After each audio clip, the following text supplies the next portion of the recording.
kritik dari Bu Susi, Pak. Coba ditanyakan ke Menteri KKP Pak Edi Prabowo. Yang paling penting menurut saya, negara mendapatkan manfaat, nelayan mendapatkan manfaat, lingkungan tidak rusak, yang paling penting itu.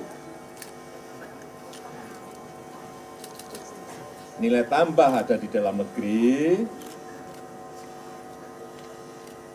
apalagi, dan ekspor dan tidak ekspor itu hitungannya dari situ.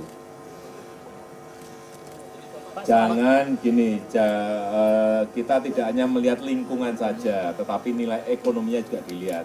Tapi juga jangan melihat nilai ekonominya saja, tapi lingkungan juga harus tetap kita pelihara. Keseimbangan antara itu yang penting. Bukan hanya bilang jangan, enggak.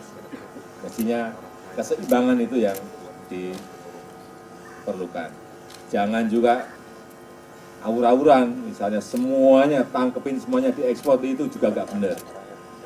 Saya kira pakar-pakarnya tahulah mengenai bagaimana tetap menjaga lingkungan agar lobster itu tidak diselundupkan, tidak diekspor secara awur-awuran, tetapi juga nelayan mendapatkan manfaat dari sana. Nilai tambah ada di negara kita.